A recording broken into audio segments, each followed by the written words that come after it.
So class start होता है fire से, यहाँ पर आग से हम लोग स्टार्ट करेंगे। अच्छा, फायर यहाँ पर किसका बात कर रहे हैं हम लोग?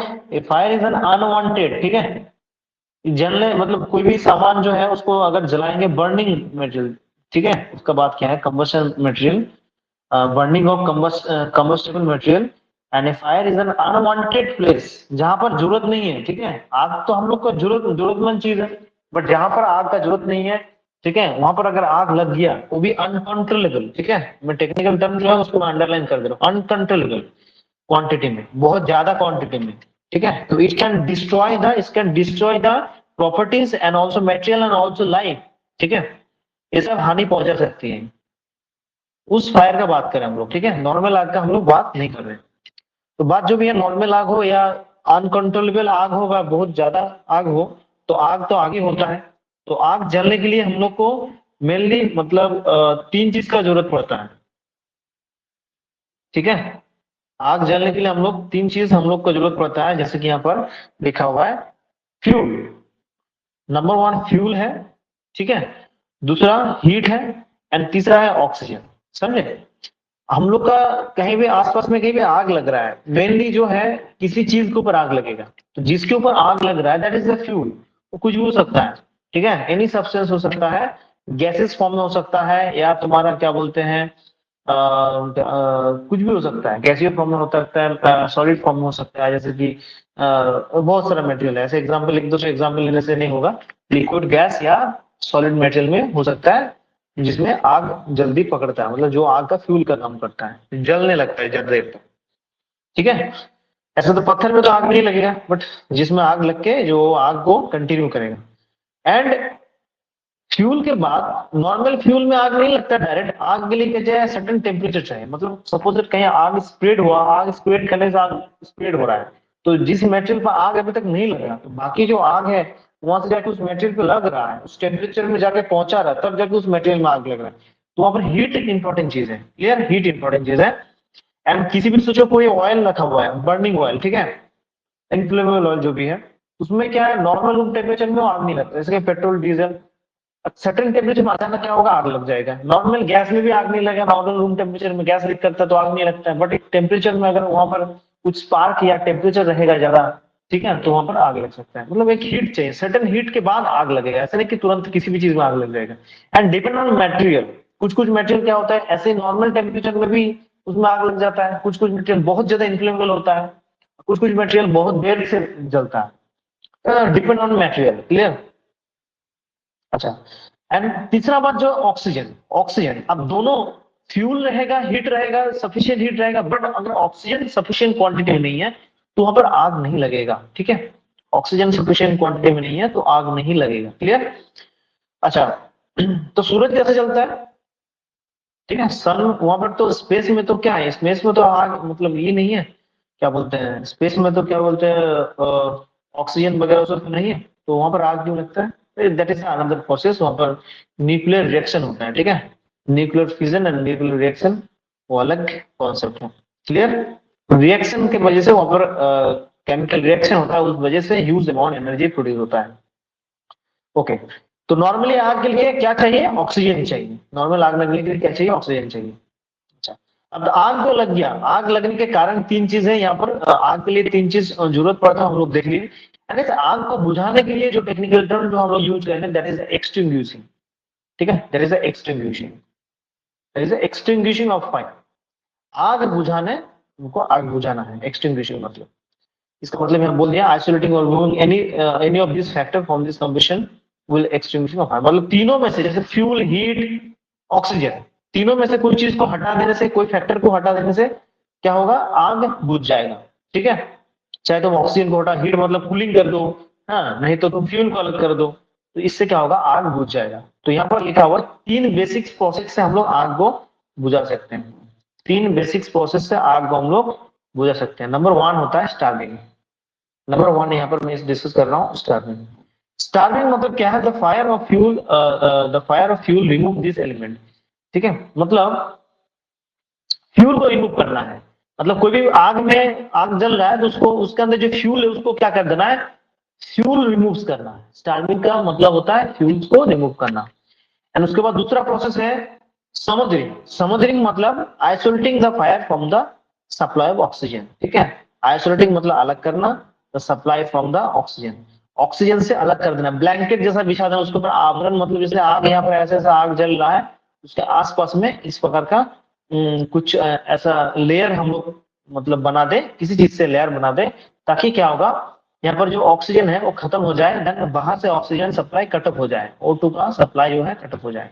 तो इसी को बोलते हैं समोदरिंग। क्लियर, मतलब isolate the fire from the supply of oxygen. Okay, blanketing other चीज फ्रॉम सैंड, फोम, सैंड या जो भी फायर एक्सटिंग्विशर हम लोग यूज करें उससे। क्लियर, इस चीज से हम लोग क्या कर देंगे, ऑक्सीजन को अलग कर देंगे। तीसरा बात है कूलिंग। कूलिंग मीन्स ठंडा कर देना। हम लोग उसको वाटर से क्या कर देंगे, कहीं से जो लकड़ी वगैरह में आग लगा है पानी डाल देंगे, क्या होगा, पानी एक तरह से क्या करेगा, ठंडा कर दे रहा है। देन टेम्परेचर क्या, लोअर टेम्परेचर में चल दे रहा है, आग बुझ जा रहा है। ठीक है, तो इस तीन प्रकार से हम लोग क्या कर सकते हैं, आग को बुझा सकते हैं। तुमको एग्जाम में पूछेगा स्टार्विंग का मतलब क्या है, फ्यूल को अलग करना, ऑक्सीजन को अलग करना, नहीं तो कूलिंग करना, क्या चीज है, ऐसा चार ऑप्शन तुमको पूछेगा। बट तुम लोग को कंफ्यूजन होगा क्या, स्टार्विंग समुद्रिंग में भूल जाओगे। स्टार्विंग का मतलब क्या था, फ्यूल का अलग करना, ऑक्सीजन का अलग करना, इस प्रकार का दोनों को कंफ्यूजन रहेगा। ऐसे याद रख सकता है। समुद्र, देखो इसको समुद्रिंग से याद रखो। समुद्रिंग में क्या ओ है, समुद्रिंग में ओ है, स्टार्विंग में ओ क्या नहीं है, तो ओ मतलब ऑक्सीजन।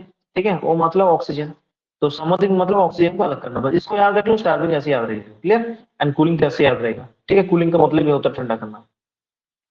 ओके, इस ट्रिक से तुम क्या कर सकते हो, याद रख सकते हो, कभी भूलोगे नहीं, कभी मिस्टेक होगा नहीं। Okay, okay, then we move through the next topic. हाँ, इसके बाद आता है क्लासिफिकेशन ऑन फायर। मतलब आग कितना प्रकार का होता है, यहाँ पर हम लोग डिवाइड करें। Classification of type of the fire, इसका मतलब होता है type of the fire. Okay, आग ऐसे हम लोग देखेंगे चार प्रकार का होता है। ठीक है, आग ऐसे हम लोग चार प्रकार का होता है। Number one, class a type of fire. ठीक है, class a type of fire. ठीक है, यहाँ पर ऐसा लिखा हुआ, मतलब यहाँ पर हेडिंग दिया हुआ नहीं हुआ, बट एक पिक्चर दिया हुआ, इसे देख लेना। ठीक है, मेरा जो लिखा हुआ तो मिट जाएगा, बट एक वाला चीज रहेगा, तो यहाँ पर एडिट करने की मुझे जरूरत नहीं पड़ा, इसलिए मैं ऐसे class a type of fire किसको कहते हैं, अगर आग देखना होगा आग किस में लगा हुआ है वो डिसाइड करेगा किस प्रकार का फायर है। क्लियर, पहली बात जो है, class a type of fire किसको बोलती है, अगर आग जो है किसमें लगा है, यहाँ पर दिया हुआ चित्र दिया हुआ देखो, वुड, क्लोथ, पेपर, प्लास्टिक, इस प्रकार का चीज में अगर आग लगा है, fire caught on the this प्रकार का मटेरियल, उस प्रकार को आग को हम लोग क्या बोलते हैं, class a type of fire. And A type of fire से ज्यादा खतरा नहीं है, ये ऐसे नॉर्मली बुझ सकता है, कूलिंग मेथड से बुझ सकता है। ठीक है, कूलिंग मेथड हम लोग बुझा सकते हैं। पानी का फुहारा देखिए, jets of water and other thing, तुम इसको क्या बोलते हैं, ड्राई पाउडर दे भी सकते हो, पानी से भी बुझ सकते हैं, नो प्रॉब्लम। ठीक है, क्लास एट ऑफ फायर नहीं, मेन चीज तुमको पता होना चाहिए क्लास एट ऑफ फायर किसको कहते हैं, उसको बुझाने वाले तरीके ऐसे तुमको याद रह जाएगा। ठीक है, इसके बाद आती है class B type of fire. ठीक है, class B type of fire, इसको हेडलाइन कर देना। क्लास बी टाइप फायर किसको कहते हैं, अगर फायर जो है इस प्रकार का लिक्विडेबल सॉलिड में, मतलब फ्लेमेबल लिक्विड एंड लिक्विडेबल सॉलिड, मतलब कुछ लिक्विड होता है जो सॉलिड फॉर्म में रह जाता है नॉर्मल टेम्परेचर में, थोड़ा टेम्परेचर होगा तो लिक्विड फॉर्म में आएगा, या क्या होता है मतलब फ्लेमेबल लिक्विड, फ्लेमेबल लिक्विड या लिक्विडेबल सॉलिड, मतलब लिक्विड है नॉर्मल टेम्परेचर में, अभी वो ज्यादा कम टेम्परेचर में सॉलिड फॉर्म में चल गया है, थोड़ा टेम्परेचर आने से लिक्विड में आ जाएगा। ठीक है, मतलब लिक्विड में आग लगने से, ठीक है, उसको हम लोग बोलते हैं class B type of fire. जैसे ऑयल में आग लग गया, पेट्रोल डीजल इस प्रकार का इन्फ्लेमेबल ऑयल में आग लग गया, इसको बोलते हैं हम लोग class B type of fire. इसमें हम लोग क्या करेंगे, समोदरिंग करेंगे, उसको हमेशा याद रखना, समोदरिंग। समोदरिंग मतलब ऑक्सीजन को अलग करना। ठीक है, ऑक्सीजन को अलग करना, ऑक्सीजन को अलग कैसे करेंगे, इसको ऊपर कवर चढ़ा देंगे। किस चीज का कवर चढ़ाएंगे, ऐसे प्लास्टिक का कवर, ऐसा कवर नहीं बोल रहा हूँ, कवर मतलब हम लोग फायर एक्सटिंग्विशर से कवर चढ़ाएंगे, जैसे कि ड्राई पाउडर का या किसी चीज का। देखिए यहाँ पर देखो, cutting cutting of the supply of the oxygen of this fire. ठीक है. And water should never be used in the burning liquids. यहाँ पर एक ध्यान रखना है, class B type of fire में वाटर यूज नहीं करना है. वाटर यूज करके हम लोग नहीं करेंगे, इसको बुझाएंगे नहीं. क्या यूज करेंगे? फोम यूज कर सकते हैं, ड्राई पाउडर यूज कर सकते हैं, CO2 में भी use this type of fire extinguisher. ठीक है. ड्राई पाउडर जो होता है बहुत बेहतर होता है. ड्राई पाउडर हर जगह में कॉमन रहेगा, देखना. इसलिए ड्राई पाउडर मैक्सिमम प्लेसेस में अवेलेबल रहता है. ठीक है. CO2 भी हम लोग देखेंगे मैक्सिमम चीज में कॉमन चीज है, इसलिए CO2 भी अवेलेबल रहता है. ठीक है. और ये थोड़ा कॉस्टली में आता है इस प्रकार का फायर एक्सटिंग्विशर. एंड देखो, एक्सटिंग्विशिंग मतलब उसको बुझाने वाला तरीका, एंड जिससे बुझा रहे हैं that is the fire extinguisher. ठीक है. तो जो भी है यहाँ पर foam type fire extinguisher, dry powder and CO2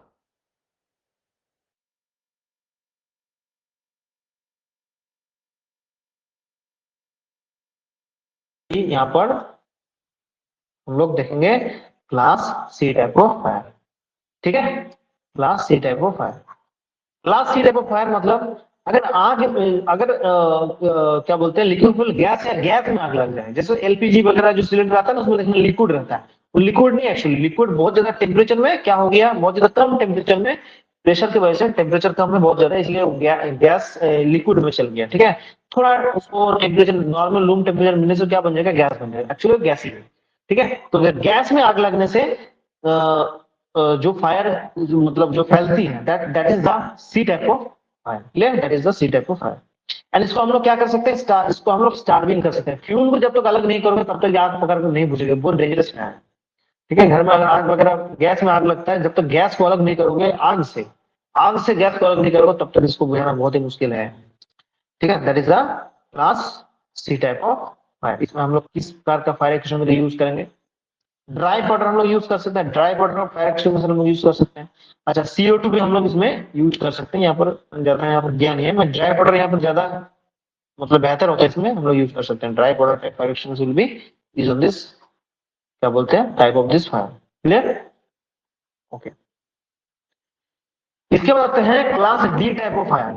ठीक है. Class D type of fire मतलब ये, और जितना ज्यादा टाइप में जा रहा है उतना ज्यादा मतलब आग जो है ज्यादा खतरनाक आग है. Class D type of fire मतलब मेटल में आग लगना. ठीक है. मेटल में या इलेक्ट्रिकल इक्विपमेंट में. ठीक है. या electrical,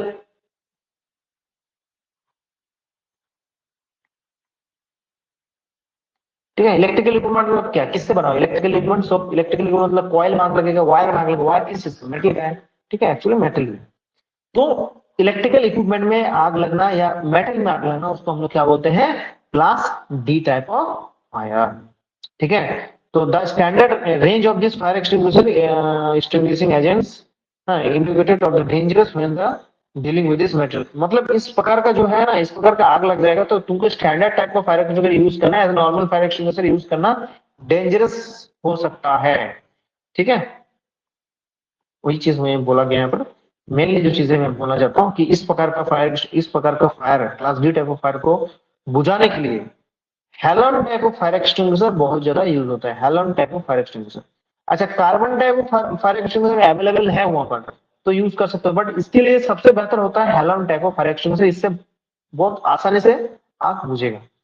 but dry type of, अगर तुम्हारे पास कुछ नहीं है, ड्राई पाउडर की जगह में तुम बालू भी यूज, सैंड भी यूज सकते हैं. सैंड भी यूज कर सकते हो, ड्राई सैंड भी यूज कर सकते हो. ठीक है. अगर तुम्हारे पास ड्राई सैंड है उसको छिड़क के यूज कर सकते हो. Dry powder type of fire extinguisher use कर सकते हो. अच्छा, हेलोन टाइप तो यहाँ पर मैं बोल दिया, इसके लिए मेनली हेलोन टाइप ही डिजाइन किया जाता है. ठीक है. ओके. एंड इसमें क्या नहीं करना है, क्या नहीं करना, अगर इलेक्ट्रिकल इक्विपमेंट में आग लग गया है, समझे, तो इसको हम लिक्विड मतलब वाटर. हाँ, हेलो. स्क्रीन से हट गया सर, दिखाई नहीं दे रहा. स्क्रीन से हट गया टॉपिक. स्क्रीन से हट गया.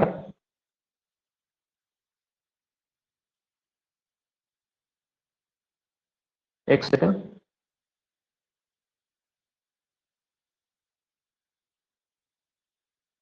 कब हटा था? अभी हटा ना, थोड़ी देर पहले हटा. नहीं जस्ट अभी हटा, जस्ट अभी. हाँ अब दिख रहा अब सर, दिख रहा. दिख रहा. अच्छा अच्छा, ज्यादा यूज करने से ऐसा होगा. ठीक है, कोई प्रॉब्लम नहीं, टेक्निकल फॉल्ट. ठीक है. मतलब Helon type of fire extinguisher actually इसी के लिए होता है, class D type of fire के लिए होता है। एंड हम लोग यहाँ पर carbon dioxide fire extinguisher use कर सकते हैं, एंड ड्राई पाउडर भी हम लोग यूज कर सकते हैं, ठीक है।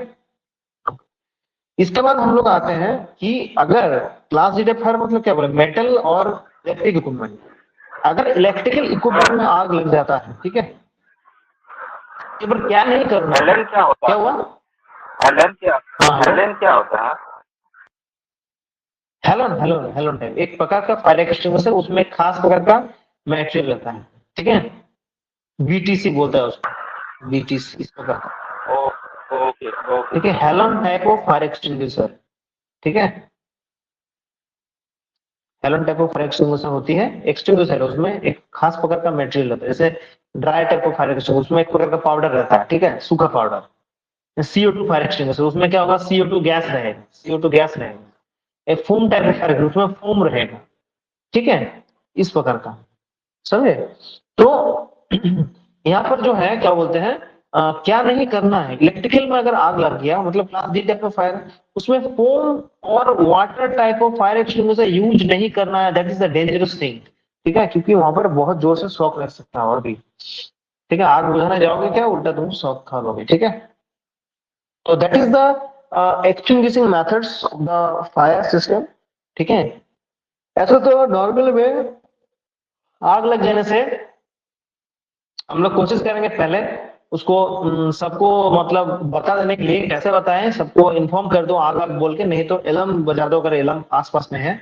मेरे लिए एलर्म रहेगा नहीं सामने, हम लोग चिल्ला के बोल सकते हैं आग लग गया, सबको इन्फॉर्म करने से क्या होगा, सब आराम से अपना जान बचा के, मतलब एग्जिट, मतलब जो होता है ना, एग्जिट जो होता है, इमरजेंसी एग्जिट से निकल सकते हैं। अगर तुम्हारा आसपास में आग लग रहा है, अभी पूरा आग फैला नहीं है, अगर आग बुझाया जा सकता है तो उसको बुझा सकते हो। तुमको अगर आग के बारे में पता हो तो ऐसा, अगर अनाड़ी हो, पता नहीं है आग के बारे में, कितना प्रकार का आग होता है, किसको कैसे बुझा जाता है, तो उसको नहीं छेड़खानी करना ही बेहतर होता है। पहले अपना जान, पहले अगर मान भी जाएगा कोई प्रॉब्लम नहीं, पहले जान, ठीक है। सामान भी खराब हो जाए कोई प्रॉब्लम नहीं, तो इमरजेंसी एग्जिट यूज करते हुए निकल जाओ, सबको इन्फॉर्म करते हैं। अगर आग बहुत छोटा है तो पहले क्या करो, देखो अगर रूम में आग फैला है तो रूम को लॉक कर दो चारों तरफ से, अपने को क्लोज मत कर लेना, सबको रूम को क्लोज करते हुए अपने को क्लोज कर लोगे, क्या होगा, खुद ही ट्रैप होकर मतलब जान हानि हो सकता है, ठीक है। रूम को बंद करने से क्या होगा, रूम के अंदर क्या होगा, ऑक्सीजन की कमी की वजह से आग ऐसे बुझ जाएगा। और एक सबसे पहली बात जो है, इलेक्ट्रिकल इलेक्ट्रिकल जो इक्विपमेंट है, ठीक है, इलेक्ट्रिकल इक्विपमेंट अगर आसपास में होगा तो क्या होगा, उसमें भी आग लग सकता है। मान लो class a type of fire लग रहा है, मान लो किसी बिल्डिंग के अंदर, घर के अंदर ऐसे आग फैल गया, ऐसे कपड़ा लता इसमें आग लग रहा है, तो उससे क्या होगा, आग फैल के इलेक्ट्रिक इक्विपमेंट में आग लग सकता है। इसके लिए तुमको पहले क्या करना होगा, मेन स्विच जो होता है उसको ऑफ कर देना है। इससे क्या होगा, इलेक्ट्रिक इक्विपमेंट में आग तुरंत मतलब लगेगा, बट उतना जोर से फैलेगा नहीं, ठीक है, क्योंकि इलेक्ट्रिक इक्विपमेंट में आग लगने से उसका इंसुलेशन जलने से क्या होगा, डेडली शॉर्ट सर्किट में कन्वर्ट हो जाएगा, एंड और भी जबरदस्त आग लग सकता है, ठीक है। एंड तुम्हारे आसपास अगर फायर एक्सटिंग्विशर होगा तो उससे भी आग बुझा सकते हो, उसका मैथड्स हम लोग देखेंगे इसके बाद। मान लो तुम्हारा आसपास फायर एक्सटिंग्विशर है, या तुम उस आग को बुझा सकते हो, तुमको पता है मैं आग को कंट्रोल कर सकता हूँ, देन उसके ऊपर जाना, नहीं तो ज्यादा खतरे लेने का जरूरत नहीं है, ठीक है। अच्छा, क्योंकि आग बहुत डेंजरस चीज है, ठीक है। अच्छा, पहले जो है उस जो फायर एक्सटिंग्विशर होता है तुम लोग देखे हो, ठीक है, इस प्रकार का फायर एक्सटिंग्विशर होता है। यहाँ पर मैं प्रैक्टिकल क्या बोलते हैं, फिगर लेने का भूल गया, जो भी है फायर एक्सटिंग्विशर में ड्रॉ करें, इस प्रकार का हैंडल रहेगा इसमें, इसमें पाइप निकला हुआ रहेगा इस प्रकार, क्लियर। अब देखो फायर एक्सटिंग्विशर इस प्रकार का है, तो इसमें क्या होगा ना, इसमें पिन रहेगा, इसमें पिन रहेगा इस प्रकार का, उस पिन जो है वो हैंडल को लॉक किया रहेगा, इस हैंडल जो है, इस हैंडल को लॉक किया रहेगा, ठीक है। ऐसे दबाओगे तो वो निकलेगा नहीं। अब क्या होगा ना, मान लो ये है मतलब foam type of fire extinguisher है, ठीक है, foam type of fire extinguisher है।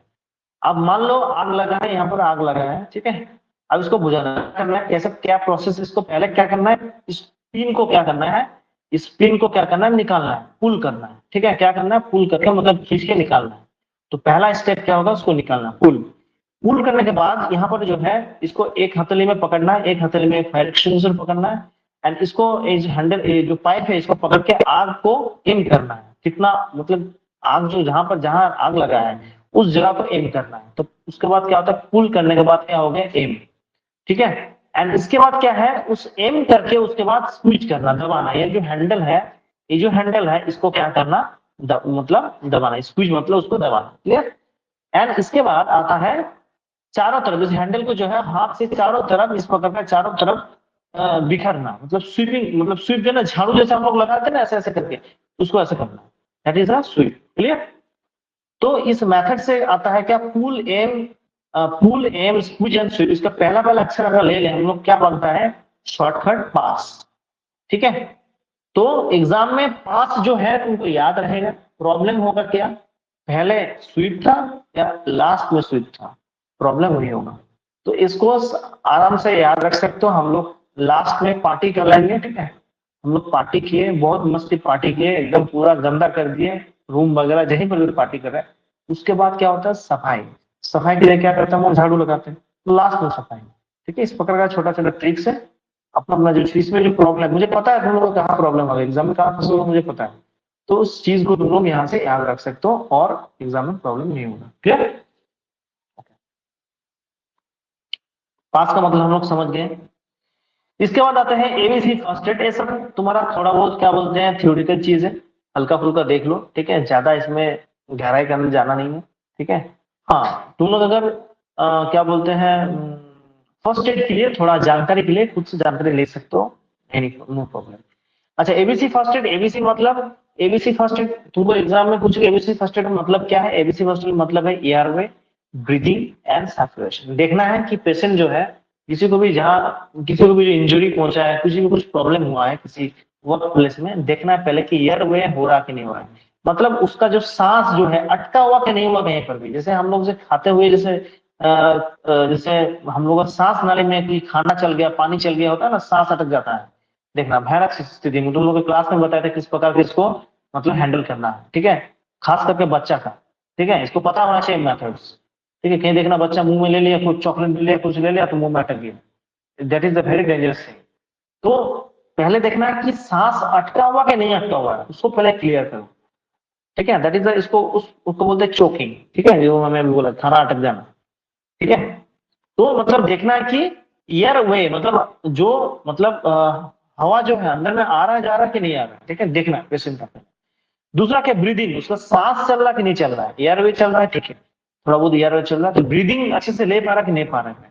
सांस तुमको कैसे उसका क्या बोलते हैं, पल्स देख के पता चलेगा उसका चल रहा कि पल्स ठीक ठाक चल रहा कि नहीं चल रहा है। ठीक है, एंड वो ब्रीदिंग उसको देखने पड़ेगा, उसका पेट उठेगा या छाती उठेगा नामेगा, उसको पता चल जाएगा। हाथ नाक के सामने हाथ रखने से पता चल जाएगा क्या उसमें सांस चला कि नहीं चल रहा। ठीक है, इसको पहले कंफर्म करना है।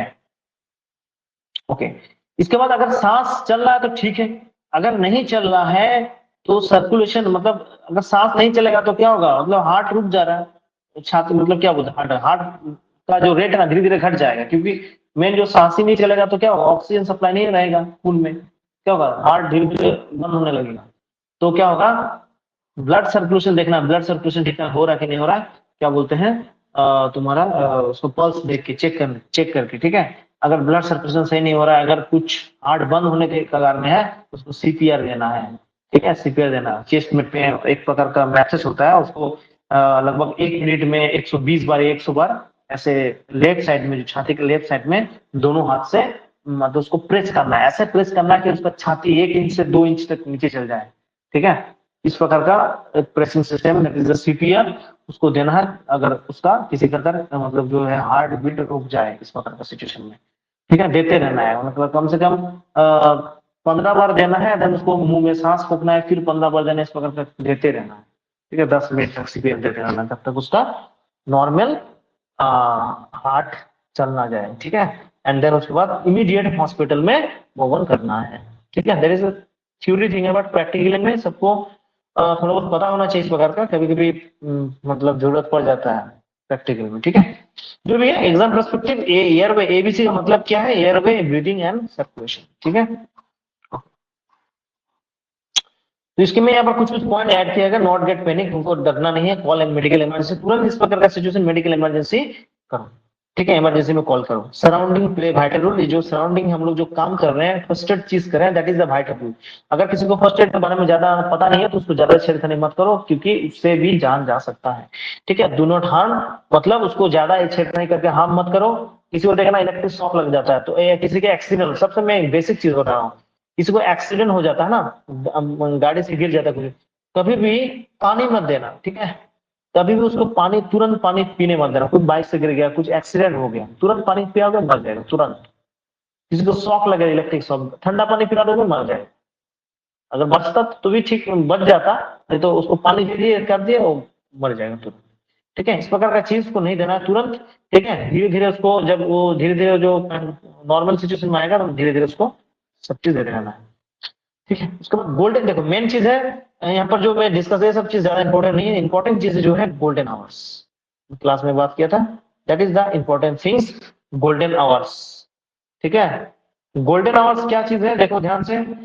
आ, अगर किसी को हेड इंजरी लगता है, ठीक है, अगर किसी को हेड इंजरी होता है, multiple trauma, heart attack, stroke, इस प्रकार का अगर किसी situation, mainly head attack and ये हार्ट अटैक ज्यादा होता है, स्ट्रोक वाला, ठीक है। तो इस प्रकार का अगर चीज किसी के साथ होता है, मतलब फर्स्ट जो 30 minutes that is the vital rule, ठीक है। फर्स्ट दो 30 minutes that is the vital rule, ठीक है। मैं बताया था रिसेंटली मेरा पिताजी को हार्ट अटैक हुआ था, तो उसमें इमीडिएट हम लोग क्या किए, सामने जो पीटर के लिए जो स्वास्थ्य केंद्र में लेके गए थे, देन उसमें क्या होता है ना, एक पर्टिकुलर इंजेक्शन रहता है, पर्टिकुलर दवाई रहता है, उसको दिया जाता है ताकि ये जो कंडीशन होता है, उस ट्रांजिशन कंडीशन होता है जिस टाइम में पेशेंट का कुछ भी हो सकता है, उस सिचुएशन को क्या होता है, बहुत देर तक हेल्प करता है, ठीक है। इसी तरह मैं तुमको बताया था कि जो हेड इंजरी होता है, जिसको बहुत जोर से सिर में चोट लगता है, जिस कारण से उसको सेंसस हो गया, उल्टी हो गया, बहुत जोर से सिर में फट गया, कुछ भी हो गया, या तो जो फटा नहीं है, सिर फटा नहीं है, बट अंदरूनी चोट बहुत जोर से लगा है, दैट इज द फर्स्ट जो 30 मिनट्स हो गया, that is the very very important thing. तुरंत किसी उसको टाइम नहीं गवा के उसको कहीं भी मतलब लेके जाओ, उसको फर्स्ट एड ट्रीटमेंट दो। फर्स्ट एड ट्रीटमेंट से क्या हो सकता है, उसको जान बच सकता है, उसको बड़ी जगह में लेके जाओ, बड़ी जगह में तो लेके जाना ही है, उसको सीटी स्कैन वगैरह करना ही है। बट पहले जो 30 मिनट्स है, that is the very important. Stroke का भी वही बोला, सब चीज का सेम चीज, ठीक है। इस चीज में टाइम वेस्ट नहीं करना, that is the golden periods, ये पता होना चाहिए, बेसिक चीज पता होना चाहिए, बहुत क्या होता है पता नहीं होता है, ठीक है। अच्छा,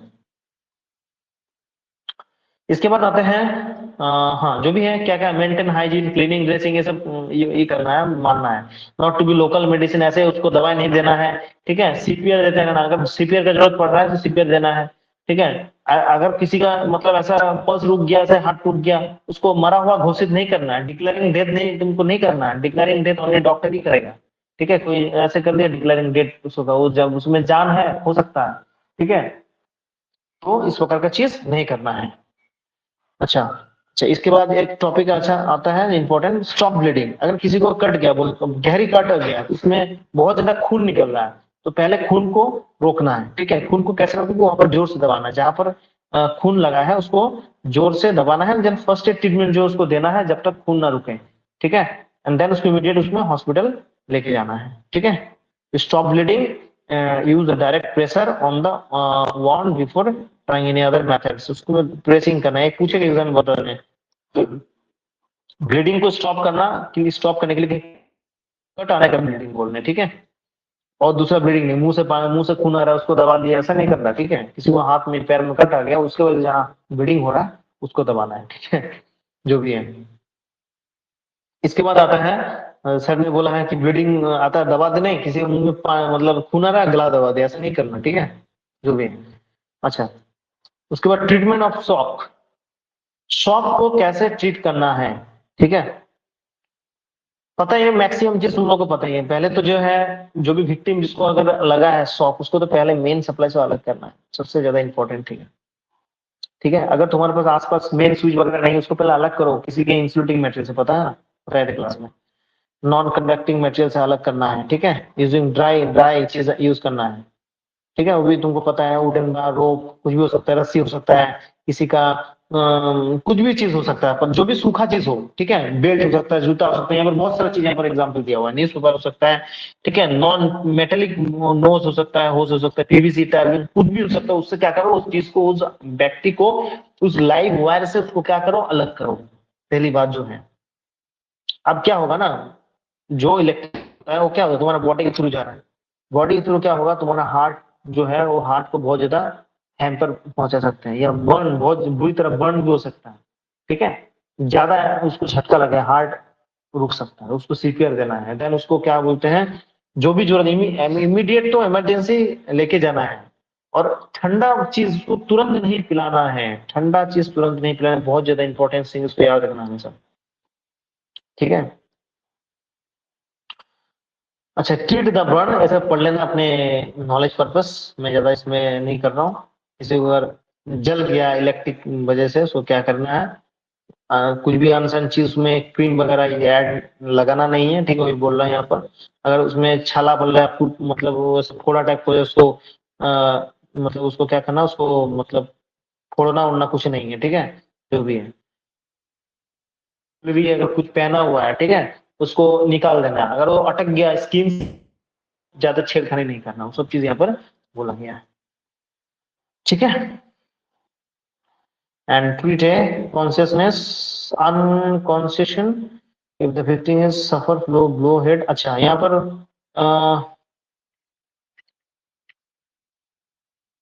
सिर चकराना, अच्छा अच्छा, मान लो कोई बेहोश होने वाला, अनकॉन्सियसनेस होने जाना है, ठीक है, बहुत प्रकार का सिम्टम आता है, जैसे यहाँ पर देखो, वर्टिगो, वर्टिगो मतलब होता है तुम्हारा यहाँ पर उसको सिर चकराना, ठीक है, इसका मतलब कुछ कुछ मीनिंग में बराबर यहाँ पर लिख सकते हो। वर्टिगो मतलब होता है सिर चकराना, ठीक है। नौसी मतलब होता है तुम्हारा, उसको अगर उल्टी उल्टी लग रहा है, ठीक है, उल्टी उल्टी लग रहा है। अच्छा, उसके बाद तुम्हारा लेदरगी, लेदरगी मतलब होता है उसका सुस्ती लग रहा है, सुस्तीपन, ठीक है। इस प्रकार का चीज अगर लग रहा है, मतलब उसका सिम्टम है, मतलब हाँ, कॉन्सेशन का सिम्टम है, तो वो ऐसे ऐसे मतलब जा सकता है, रोज वगैरह हो सकती है, जो कि है, ये ज्यादा इंपॉर्टेंट नहीं है, ऐसे लिख दिया हमने ऐसे। इंपॉर्टेंट चीज यहाँ पर, treat the spinal injury, spinal injury किसी का, देखिए स्पाइनल होता है ना पीछे हम लोग बैक स्पाइनल, इसमें अगर जो बहुत जोर से चोट लगता है तो वहां पर बोला गया उसको ज्यादा हिलाना डुलाना नहीं है, अगर बहुत ज्यादा इमीडिएट कंडीशन ना हो, ही बोल रहे हैं यहाँ पर, ठीक है। मेन टूक में यहाँ पर पूछेगा कोमा, अनकॉन्सियसनेस, ठीक है। अनकॉन्सियसनेस मतलब तुमको अगर क्या बोलते हैं, कोमा तो पता ही है ना, मूवी में बहुत देखा होगा, क्या बोलते हैं सीरियल वगैरह मूवी में, कोमा में चल गया, अचानक आ गया, एक साल बाद उसको याद आ गया, या 20 साल से कोमा में पड़ा, ऐसे नहीं होता है, बहुत मैक्सिमम हद तक मर जाते हैं ज्यादा दिन तक कोमा में रहने से, बट कुछ कुछ केसेस होता है बहुत दिन तक कोमा के रहने के बाद भी क्या होता है, वो जिंदा हो जाता है। कोमा मतलब क्या होता है, यहाँ पर तुमको एग्जाम में पूछेगा क्या होता है, मतलब एक ऐसा कंडीशन में चल जाना, ना मरना ना जीना, तुम्हारा हार्ट रेट चलेगा, खाना पीना सब कुछ चलेगा, खाना पीना मतलब वो मुंह से नहीं चल रहा है, दूसरा एक्सटर्नल मेथड से चल रहा है, ठीक है। एक्सटर्नल मेथड से मतलब खाना पाना दिया जाएगा तुमको, जो भी है सलाइन से वगैरह जो भी है, एंड तुम्हारा सब कुछ चल रहा है, हार्ट चल रहा है, ब्रीदिंग चल रहा है, ब्लड सर्कुलेशन सब कुछ चल रहा है, बट तुम कॉन्शियस नहीं है, अनकॉन्शियस में है, और मरा भी नहीं, ठीक है, that is a very dangerous state, इस पोजीशन को बोलते हैं कोमा, ठीक है, क्लियर। अच्छा, इतना ही तक है बेसिक्स, और ज्यादा जरूरत यहाँ पर है नहीं, दो तीन एग्जाम में ऐसे ही कुछ ऐड कर दिया यहाँ पर, उसको लेके वरी मत होना, मेन मेन चीज में डिस्कस कर दिया हूँ, बाकी चीज को लेके रिसर्च करने का जरूरत नहीं है, यहाँ पर एक पीडीएफ जो है तुम लोग को मिल जाएगा, नो प्रॉब्लम, ठीक है। पीडीएफ बनाने में बहुत मेहनत लगा है, तुम लोग बढ़िया से पढ़ना, तब जाके मेरा मेहनत सफल होगा, ठीक है।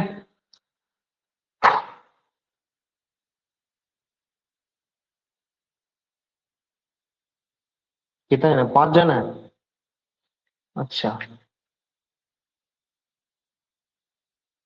ऐसे एक तो हो गया समीम,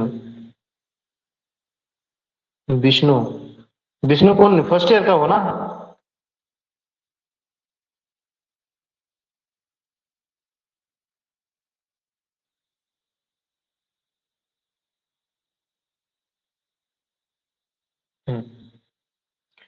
तो हम लोग बेसिक इलेक्ट्रिकल जो है इसके बाद दूसरा topic 2 number topic basic electrical. And इसमें जो हम लोग पढ़ेंगे मैक्सिमम चीज डीसी सिस्टम के बारे में पढ़ेंगे, क्योंकि डीसी सिस्टम एसी सिस्टम की तुलना में इजी होता है।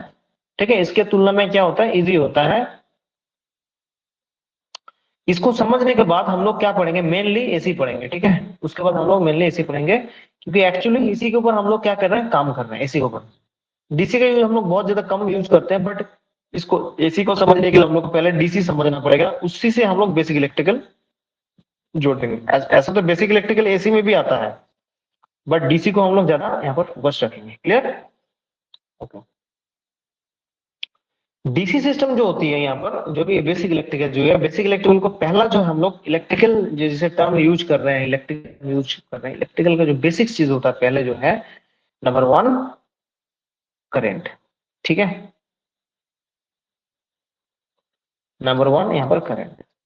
अच्छा, मैं यहाँ पर प्रोटॉन, न्यूट्रॉन, इलेक्ट्रॉन इसके बारे में ज्यादा नहीं जा रहा हूँ, क्योंकि क्लास में बहुत हद तक मैं करा चुका हूँ इस चीज को। ठीक है, इसके बाद हम लोग डायरेक्ट हम लोग जाएंगे करंट, वोल्टेज या पावर में जाएंगे। बट थोड़ा इसको समझने के लिए हम लोग थोड़ा यहाँ पर डिस्कस कर ही सकते। करंट मतलब होता है, इसका मतलब पहले डेफिनेशन देख लीजिए। Current means the flow of charge. ठीक है, the flow of charge with respect to time. सब डेफिनेशन वगैरह सब लिखा हुआ तुम लोगों को लिख सकता है, मैं बोल दे रहा हूँ, क्लास भी अकोडेट हो रहा। The flow of charge with respect to time, it's called current. मतलब करंट अगर मतलब करंट का अगर बोला जाए फॉर्मूला Q अपॉन T। ठीक है, Q मतलब चार्ज है, T मतलब टाइम है, या dQ बाई dt हम लोग लिख सकते हैं, dQ बाई dt। ठीक है, dQ मतलब बहुत कम अमाउंट ऑफ करंट, कम अमाउंट ऑफ टाइम। ठीक है, तो इसका यूनिट क्या बन गया, करंट का यूनिट होता है इसका एम्पियर। ठीक है, शॉर्ट में एएमपी लिख सकते हो। एंड इसका दूसरा यूनिट क्या होता है, चार्ज का यूनिट होता है कूलम, एंड टाइम का यूनिट होता है कूलम प्रति सेकेंड, दूसरा यूनिट। ठीक है, अच्छा, चार्ज मतलब क्या हो गया, कोई भी मान लो इलेक्ट्रिकल वायर में हम लोग जो होता है, इलेक्ट्रिकल वायर मान लो एल्युमिनियम का वायर है, इसमें क्या होगा, करंट फ्लो होता है। करंट फ्लो मतलब इलेक्ट्रिकल वायर जो होता है उसमें क्या होता है, करंट फ्लो इसलिए हो पाता है क्योंकि उसमें फ्री इलेक्ट्रॉन होता है। क्या होता है, फ्री इलेक्ट्रॉन। ठीक है, फ्री इलेक्ट्रॉन होती है, फ्री इलेक्ट्रॉन ही क्या होता है, चार्ज इलेक्ट्रिक जो करंट को मतलब इलेक्ट्रिक जो एनर्जी बोल सकते हैं, एनर्जी को हम लोग एक जगह से दूसरी जगह को ले जाते हैं, ये फ्री इलेक्ट्रॉन। ठीक है, अच्छा, फ्री इलेक्ट्रॉन मैक्सिमम मेटल में पाया जाता है, खास करके एल्युमिनियम, कॉपर। ठीक है, सिल्वर, सिल्वर में सबसे ज्यादा रहता है। ठीक है, सिल्वर में सबसे ज्यादा, इसलिए सिल्वर को सबसे ज्यादा गुड कंडक्टर, बेस्ट कंडक्टर इसको बोला जाता है। क्लास में कोई बोल रहा था गोल्ड, गोल्ड नहीं रे बाबू, नेट में देख लेना, सबसे ज्यादा पहले होता है सिल्वर। जो भी बोला है वो गलत बोला है। ठीक है, लैक ऑफ नॉलेज। अच्छा, सिल्वर होता है सबसे गुड कंडक्टर। ठीक है, सिल्वर जो होता है कॉस्टली होता है, इसलिए हम लोग ज्यादा इसके बाद कॉपर, ठीक है, कॉपर एंड एल्युमिनियम यूज करते हैं।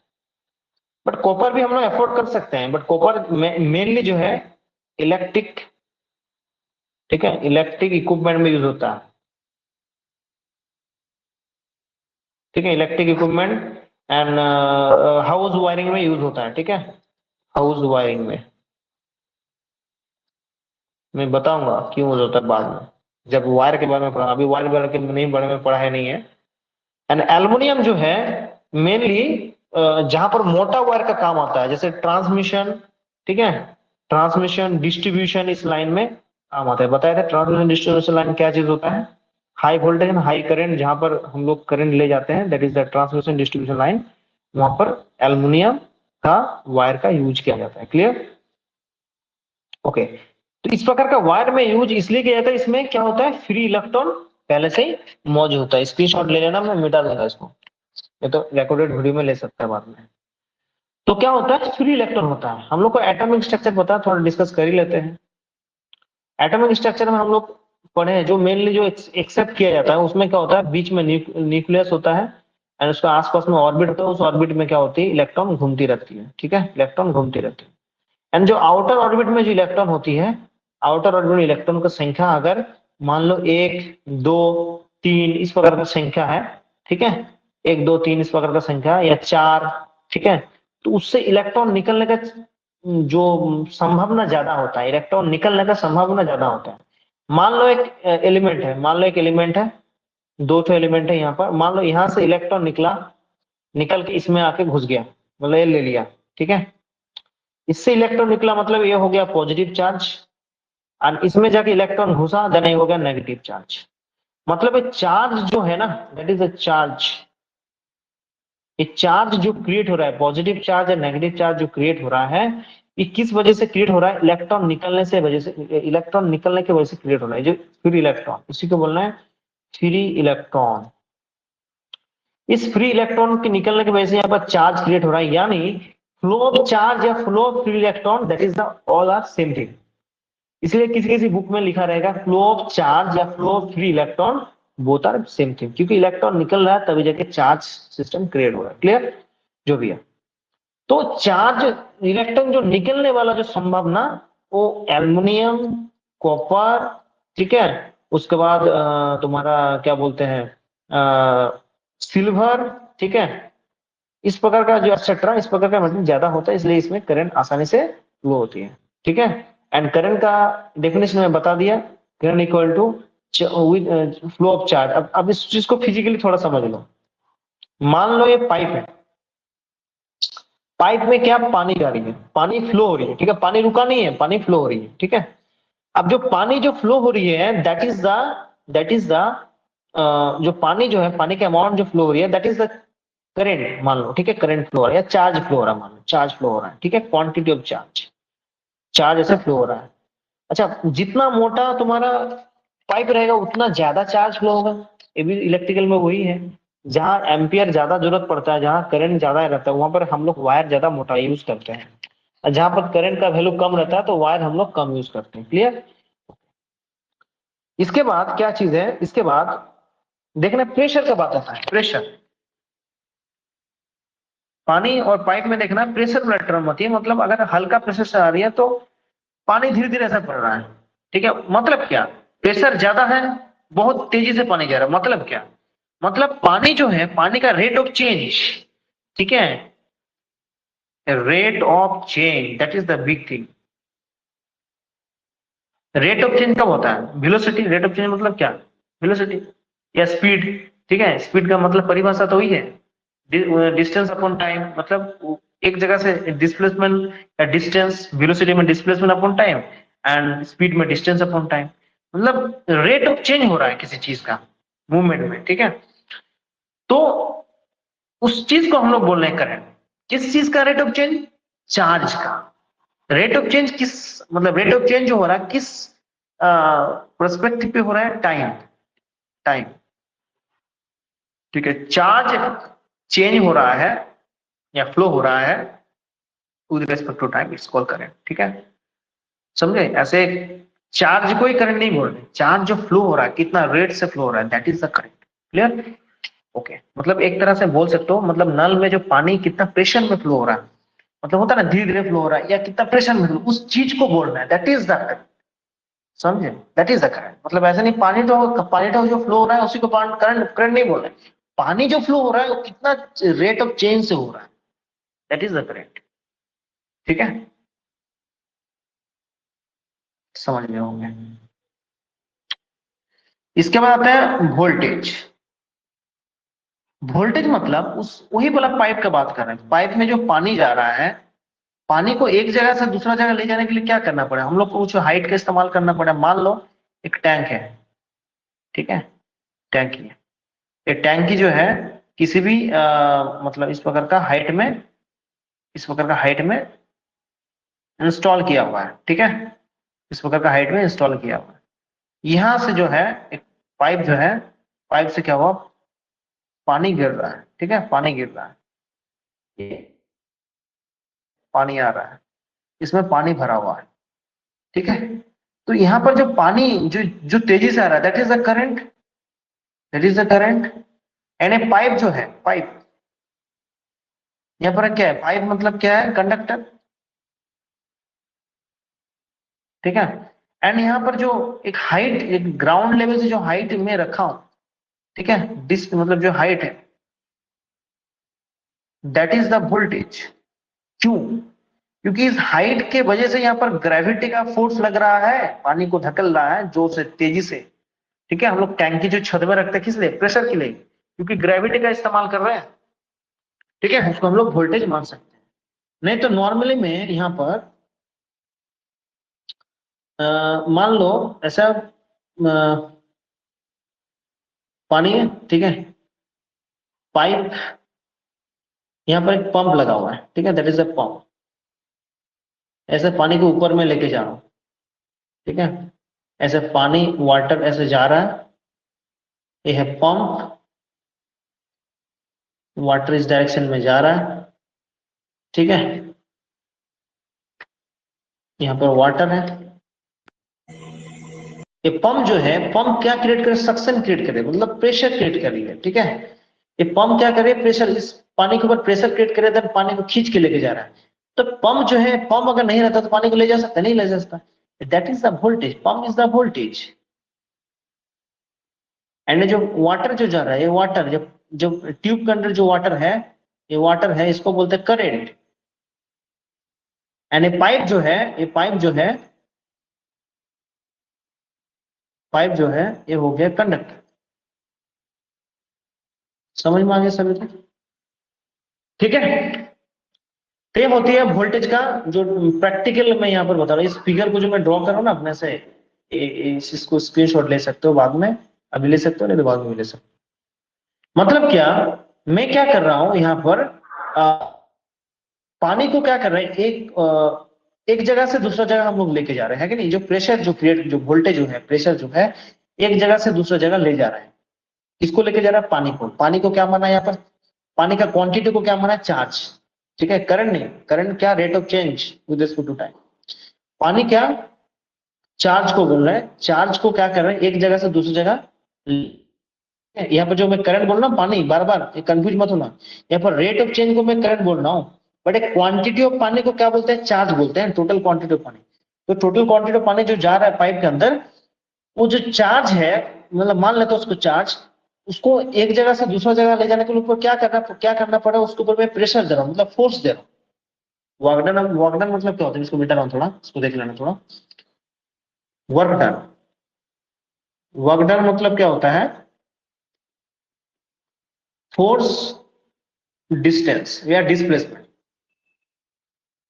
जो भी है, मैं उतना नहीं लिख रहा हूँ। फोर्स मतलब फोर्स लगा रहा हूँ, उसका डिस्प्लेसमेंट हो रहा है, मतलब क्या? वर्क डन हो रहा है। मैं तो पंप के द्वारा, या मैं उसको एग्जांपल ले रहा हूँ, बार बार बन रहा हूँ, उसके साथ रिलेट कर रहा हूँ।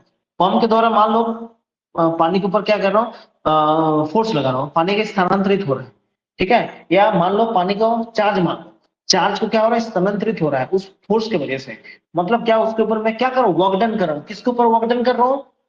चार्ज के ऊपर वर्क डन कर रहा हूँ। मतलब मैं वोल्टेज वगैरह बोल सकता हूँ work done upon charge, work done upon charge, that is the voltage. ठीक है, या और इसको D W by D Q भी हम लोग लिख सकते हैं।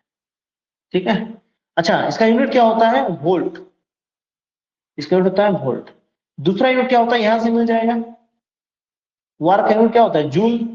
चार्ज का यूनिट होता है कूलम, जूल प्रति coulomb, that is another unit of volt, voltage जो भी है। ठीक है, इससे आसानी से और नहीं हो सकता। ठीक है, समझने लायक। आई थिंक क्लियर, हाँ सर, ठीक है। बहुत बार क्लियर हो चुका हूँ मैं। क्लियर है इसको सर। और भी डिटेल से इसलिए बोल रहा हूँ, मुझे पता है तुम लोगों को क्लियर है, जो क्लास कर रहे हो मुझे पता है तुम लोगों को क्लियर है, इसलिए बोल रहा हूँ क्योंकि क्लास रिकॉर्डेड होना है। ठीक है, बाद में बाकी बाद में जो लड़का जो नया दिख रहा है उसको भी समझ में आए।